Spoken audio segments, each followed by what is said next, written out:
사무엘상 30장 12절 13절. 그에게 무화과 뭉치에서 뗀 덩이 하나와 건포도 2송이를 주었으니 그가 밤낮 사흘 동안 떡도 먹지 못하였고 물도 마시지 못하였음이니라. 그가 먹고 정신을 차리매 다윗이 그에게 이르되 너는 누구에게 속하였으며 어디에서 왔느냐 하니 그가 이르되 나는 애굽 소년이요 아말렉 사람의 종이더니 사흘 전에 병이 들매 주인이 나를 버렸나이다. 이것은 주님의 말씀입니다. 하나님 감사합니다. 아멘. 신약 성경 복음서의 말씀. 마태복음 25장 37절에서 40절. 이에 의인이 대답하여 이르되 주여 우리가 어느 때 주께서 줄이신 것을 보고 음식을 대접하였으며 목마르신 것을 보고 마시게 하였나이까. 어느 때 나그네 되신 것을 보고 영접하였으며 헐벗으신 것을 보고 옷 입혔나이까. 어느 때 병드신 것이나 옥에 갇히신 것을 보고 가서 배웠나이까 하리니 임금이 대답하여 이르시되 내가 진실로 너희에게 이르노니 너희가 여기 내 형제 중에 지극히 작은 자 하나에게 한 것이 곧 내게 한 것이니라 하시고. 이것은 주님의 말씀입니다. 하나님 감사합니다. 아멘. 오늘의 말씀 제목은 삶으로 드리는 기도. 우리의 살아가는 삶 전체가 기도로 드려지도록 해야 된다는 말씀입니다. 누가복음 16장 19절 이하에 보면은 부귀영화를 누리는 부자의 얘기, 그리고 문전걸식하는 나사로의 얘기가 나오고 있죠. 이 부자는 비싼 옷을 입고 그리고 잔치를 베풀면서 호화호식하고 동료와 친척들 데려다가 날마다 이렇게 쾌락을 즐기는 그런 삶을 살았습니다. 이런 부자, 잘 사는 부자의 부유하고 넉넉하고 풍요로운 인생을 즐길 줄 아는 이런 삶을 모두가 부러워하죠. 기독교인들도 이렇게 잘 먹고 잘 살고 호호식하기를 다 바라고 또 그것을 자랑으로 여깁니다. 대문 밖에 거린 나사로가 경건했다 할지라도 그에게 친구가 되어주고 그런 사람이 없습니다. 개들이 오히려 그의 친구가 되어줬다고 말하고 있습니다. 이것이 오늘날 우리의 크리스찬들의 모습이고 우리의 사회의 단면을 말해주는 예수의 비유다라고 볼 수가 있어요.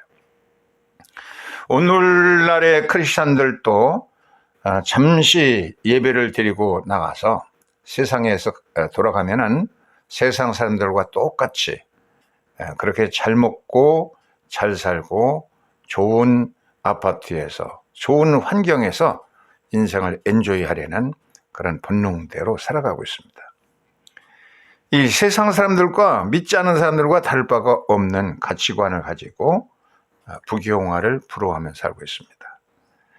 구약 성경 사무엘상 30장에 보면 다윗 일생에서 최대의 위기가 찾아왔습니다. 다윗이 출전했다가 돌아보니까 그가 거하는 시글랍 성에 불이 타고 있었습니다.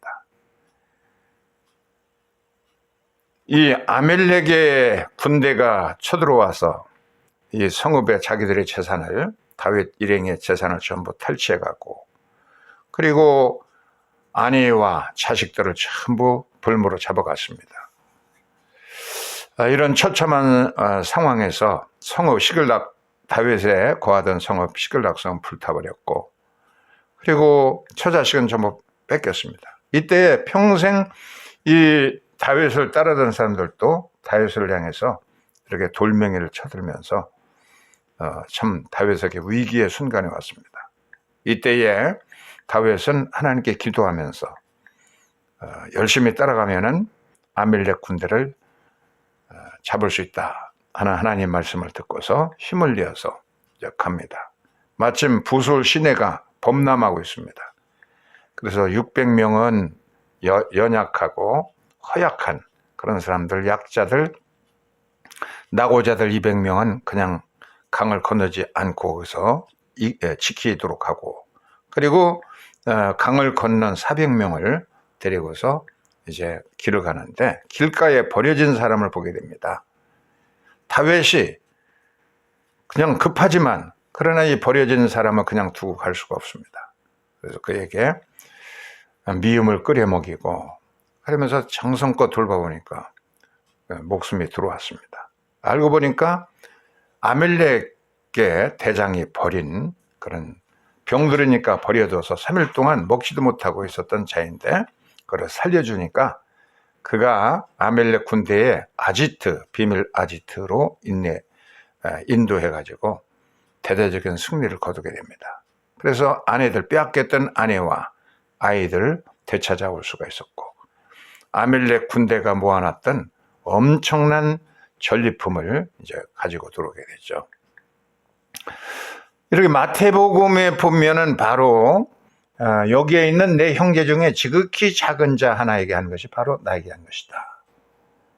이렇게 말씀하셨는데 바로 다윗은 그런 버려진 자를 주님 대하듯이 정성껏 돌보아서 대대적인 승리를 거두게 된 것입니다. 그래서 이 처자식도 다 찾아왔지만 많은 아멜렉이 소유했던 그런 전리품을 이제 획득하게 되죠. 그런데 이것을 어떻게 분배하는가? 이 전리품 분배를 놓고서 이제 두 주장이 생겼습니다. 불량배들, 벨리알의 자식들은 승자 독식주의로 우리가 목숨 걸고 싸워서 우리가 거둔 것이니까 처자식과 이런 가족들은 전부 각자에게 그냥 보내주고 돌려주고 그리고 전리품은 가서 목숨 걸고 싸운 우리의 것으로 돌려주자. 그러니까 승자 독식주의자, 실적을 올리는 성과주의, 실적주의, 승자 독식주의를 이 사람들은 주장했는데 이들을 가리켜서 그런데 다윗은 어떻게 판단했느냐면 허약한 사람들, 약자들, 시내를 건너지 못하는 사람들에게도 똑같이 분배해 주는 것. 약자들에게도 주님이 주시는 은혜로 승리하게 하는 것이니까 승리를 주님께서 주셨으니까 이 약자들도 다 똑같이 분배해 줘야 된다. 그래서 다윗의 리더십이 이때부터 드러나게 되었습니다. 그래서 결국은 다윗이 이제 왕으로 기름 부음을 받게 되고 이 이스라엘과 유다를 통치하는 자가 되었는데 이때에 그 힘있고 그랬던 이 사람들을 성경은 악인과 벨리알의 자식이라. 벨리알이라는 말은 불량배라는 뜻인데 이 승자 독식주의, 우리가 목숨을 걸고 싸워서 우리가 거둔 전리품이니까 이것은 우리의 것이다. 이렇게 주장하는 사람들을 성경은 악인이다, 불량배다, 비류, 이렇게 벨리알의 자식이라고 말하는데 이들은 그야말로 기득권, 이 적폐 세력이라 오늘 용어로 하면 그렇게 말할 수가 있어요. 그래서 실적을 이룬 성과를 가져온 강자들의 차지다라고 주장하는 그런 말을 했고 다윗은 하나님의 은혜로 우리에게 승리를 주신 것이니까 이 약한 패잔병 같은 이들도 전부 하나님의 가족으로 똑같이 분배를 해줘야 된다. 요즘 말로 하면 그냥 누구에게나 다 국민이면은 다 혜택을 줘야 된다 하는 그런 생각을 다윗은 가지고 있었습니다. 그래서 그대로 실천했어요. 얼마나 이 실적주의자들이 그냥 분개했겠어요. 그러나 그들을 잠재우고서 다윗의 주장이 참 힘들었지만 그러나 모두에게 골고루 다 분배를 해주게 됩니다.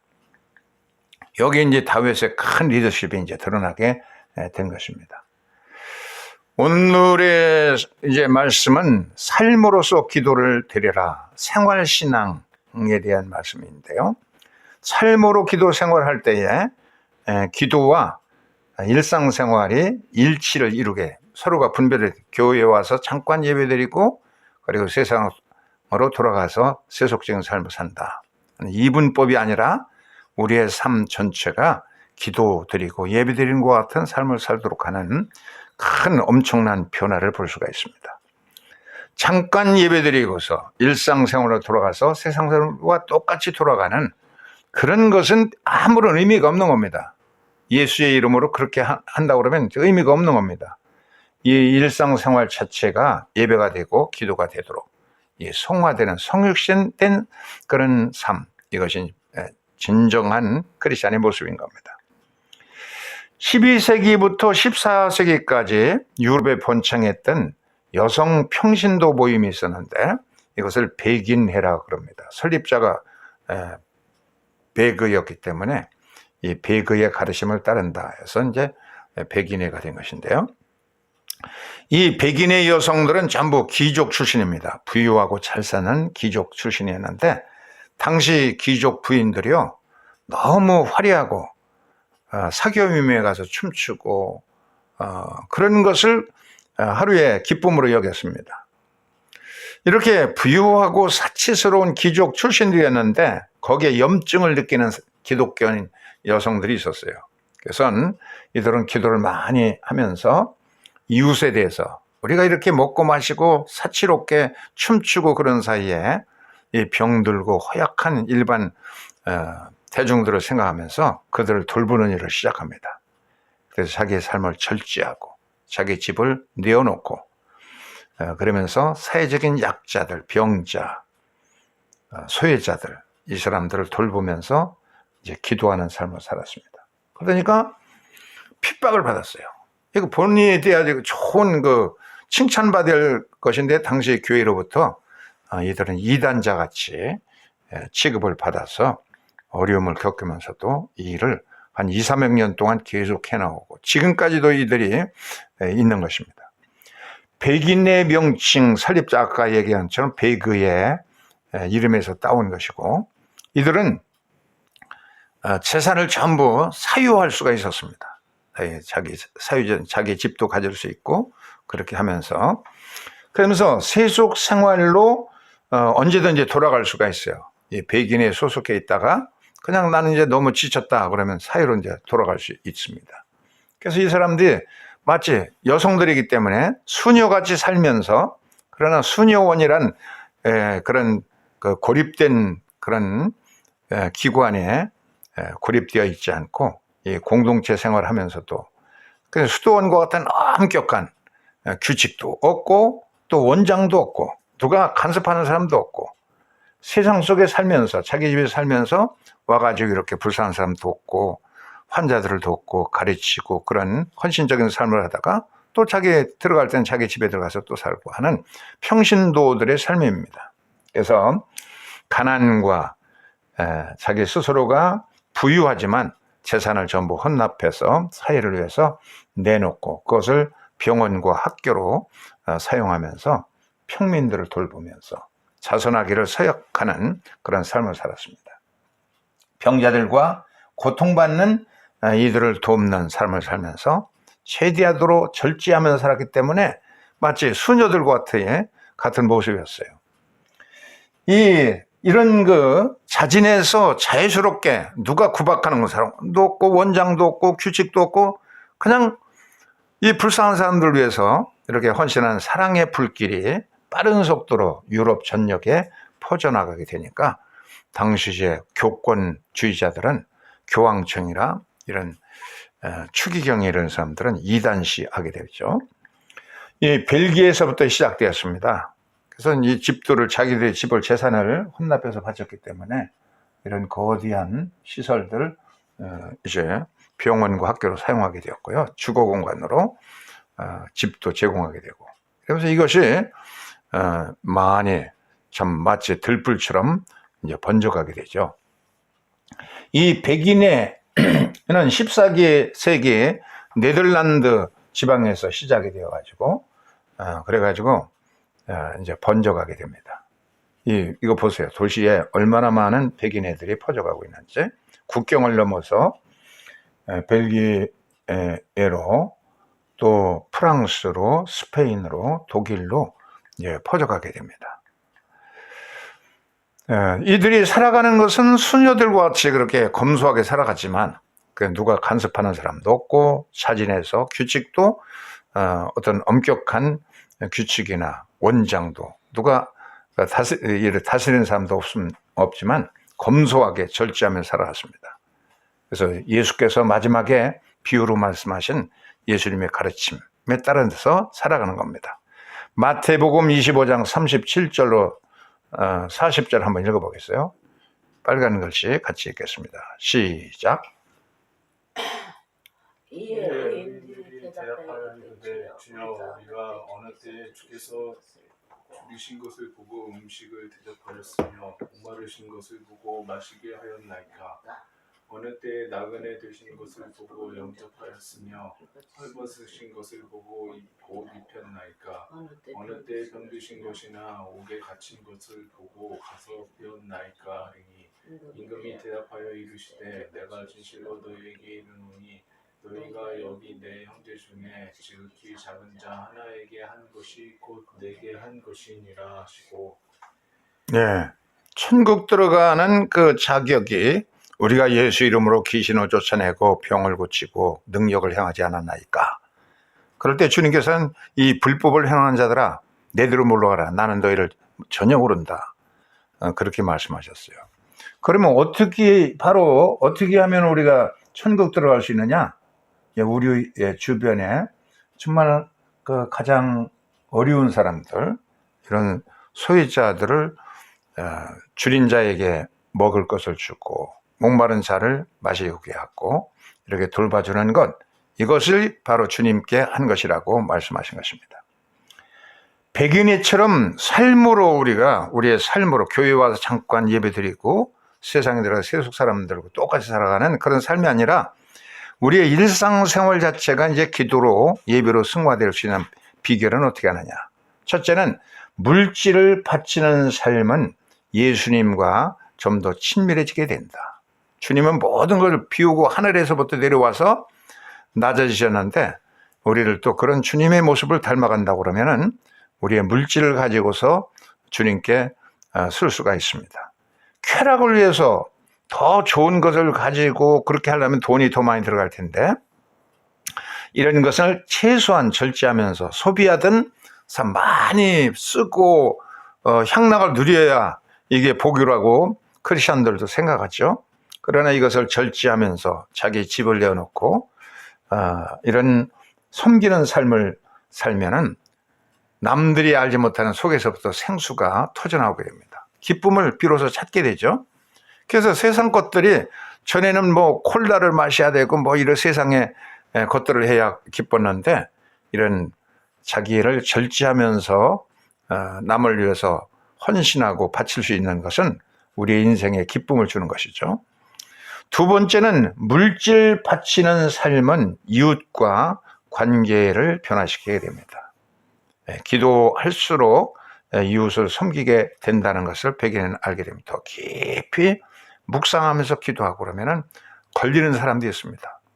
이게 우리는 이렇게 날마다 먹고 마시고 춤추고 이런 것을 복으로 여기는데 이 헐벗는 사람 볼 때 눈에 걸려가지고 더 기도할수록 실천하게 되더라는 겁니다. 세 번째는 이 대항문화적인 삶과 기도가 필요한 것입니다. 이 세상 우리 한국이 지금 얼마나 몇 년 사이에 잘 살게 되는지 그 수준이 굉장히 높아진 것 같아요. 이 산책을 나가보면은 전에는 개를 끌고 다니는 사람이 어쩌다가 한두 명에는 지금은 거의 모든 사람이 끌고 다녀요.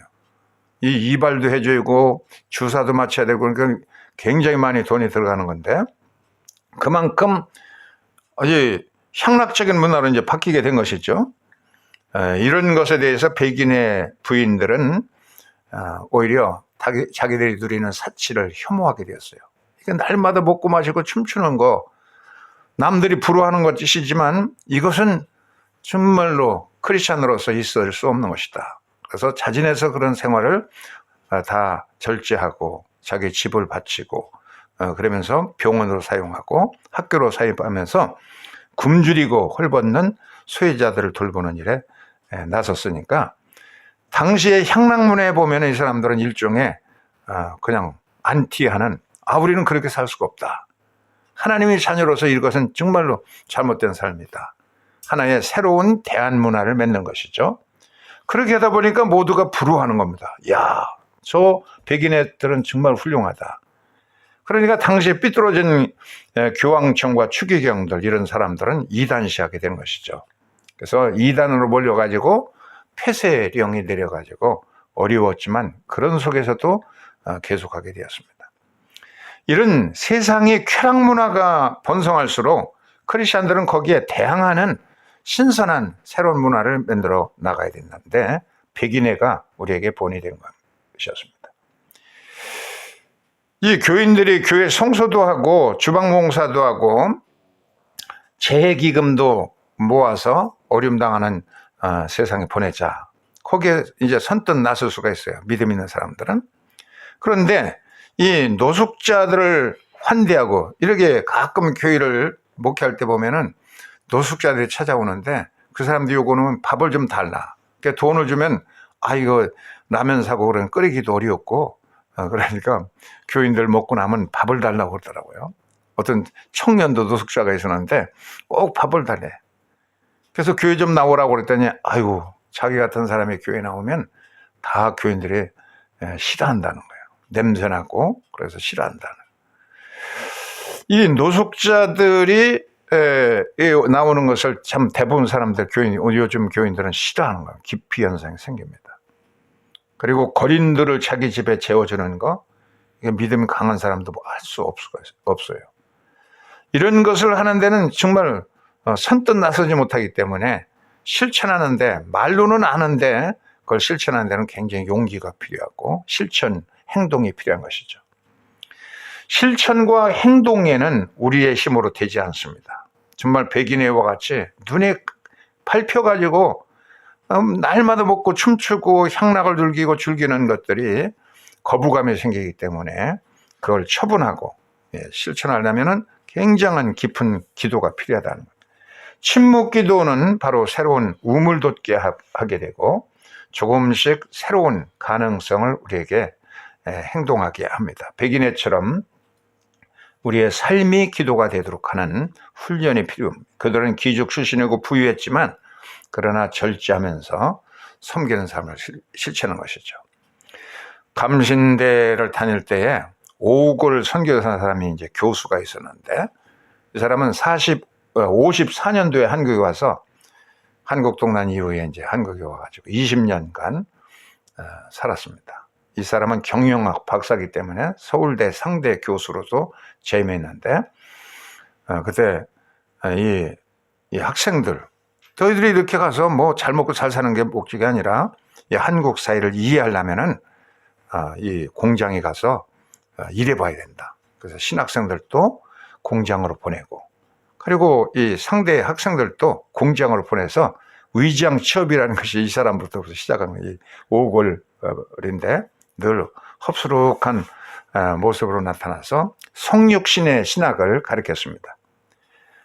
예수께서 말씀이신 예수님께서 인간의 모습을 이 땅에 오시고 섬긴 것처럼 이 산업사에 들어가서 일을 해봐야 된다.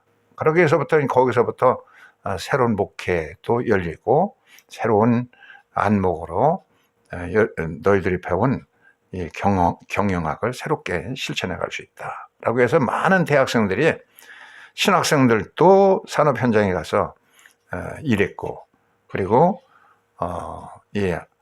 대학생들도 크리스찬들이 많이 위장 취업해서 산업사에 가서 일하는 사람도 있습니다.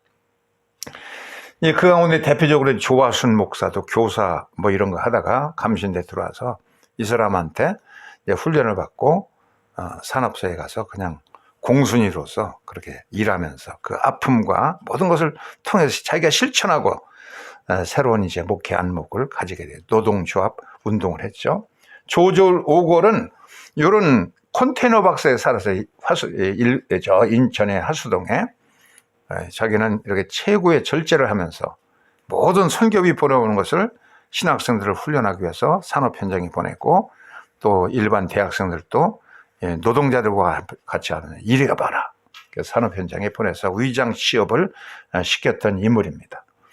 그래서 결국은 이 사람이 이렇게 인천에 이런 허름한 초가를 사가지고 산업선교회 간판을 걸고서 여기서 이제 학생들을 훈련하고 많은 사람들 이제 노동 현장에 보내게 되죠. 그때 이제 민청항령 사건이 생기고 인혁당 사건이 생겼습니다. 그때 이제 많은 사람이 이제 죽고 그랬죠. 박정희 때. 그때 이 사람은 이들을 위해서 고난받는 자들을 위한 목욕 기도회를 시작했어요. 이게 아주 10여 년 동안 계속됐는데 요즘 안 하는 것 같아요. 그래서 인혁당 사람들을 위해서 기도하고 민청항년 학생들을 위해서 기도하고 고난받는 자들을 위한 목욕 기도회. 참 여기에 이제 나도 여러 번 이제 참석하게 됐는데, 그래서 결국 이 인혁당 사형 온도가 그냥 금방 집행되었던 이 사람들은 2007년 박근혜 대통령 때 인혁당과 민청항령에 대한 무죄가 이제 최종 대법원에 선고되었던 그런 역사였죠. 그래서 이 사람은 1974년 12월 14일 날 박정희 정권에 의해서 빨갱이로 몰려서 추방령이 내려가지고 강제로 비행기에 태워져가지고 한국 땅을 떠나게 됐던 사건입니다. 이렇게 이 사람은 목회를 하려면 이 한국 사회가 이렇게 산업 사회로 바뀌기 때문에 한번 공장, 산업 현장에 가서 일해봐야 된다. 이 상과대학 학생들에게도 그런 강의에서 전부 그냥 의식 있는 사람들이 가서 이제 노동자로서 일하고 그러면서 새로운 안목을 이제 얻게 했던 그런 인물입니다. 삶으로, 그야말로 삶으로 이렇게 목회하다가 어려운 당한 사람을 위해서 목욕 기도회를 갖고 그러다가 강제 퇴출된 그런 사람입니다. 그러나 이런 것은 신학 훈련을 받은 그런 이런 학생들이나 학자들만 하는 것, 학생들만, 이 대학생들만 하는 것이 아니라 신학 훈련을 받지 않은 평소들은 또 이 삶의 현장에서 그것을 알게 돼. 지난주일날 말씀드린 이 최도진, 치모신 선교사들 돈 벌기 위해서 파라과이로 갔는데 이 슈퍼마켓 하면서 그 반을 나눠서 2층 위에서 다락방에서 살면서 아이들을 키우고 돈 벌어가지고 이 파라과이에서 아무도 가지 않는 아순시온 수도에서 200km를 그냥 꼴짝개를 가서 이런 인디안 마을에 가서 이게 얼마나 여기에서 가축도 키우고 사람들이 살아가니까 불쌍하잖아요. 그래서 돈 벌어가지고 불도저 하러다가 길을 내주고 또 교회를 세우고 그리고 집들을 세워주고 이런 일을 이제 하게 되죠. 교회를 한 곳은 한 500명 토착민들이 아무도 이 토착민들에게 전도하는 사람은 없었습니다. 이들을 목숨을 걸고 이들을 찾아가서 500명 모이는 교회 또 한 200명 모이는 교회를 세우고 이제 몸이 병들어서 이제 귀국해서 수술 다 마치고 건강하던 내년에는 이제 또 다시 간다고 합니다. 이런 것은 신학 훈련이 필요한 것이 아니라 정말 이 속에서부터 참 크리스천이라고 한다고 그러면 주님의 명령을 따라서 실천할 수가 있다는 그런 생각을 우리가 가지면서 주님의 마지막 부탁이 바로 이런 우리의 주변에 애로운 사람들, 굶주린 사람들, 헐벗은 사람들, 목마른 사람들, 병자, 교도소에 갇힌 사람들 이런 사람들을 돌보는 것이 바로 나에게 한 것이라 하는 주의 말씀을 우리의 절제하고 좀 더 검소하면 실천해 나갈 수가 있습니다. 백인애처럼 오골 선교사처럼 이런 또 최도진 치모선 선교사같이 신학 훈련을 받았다고 하는 것이 아니라 예수의 뜨거운 눈으로서 세상을 보면서 삶으로 예배하고 기도할 수 있는 크리스천들이 될 수 있기를 주의 이름으로 축원합니다. 아멘.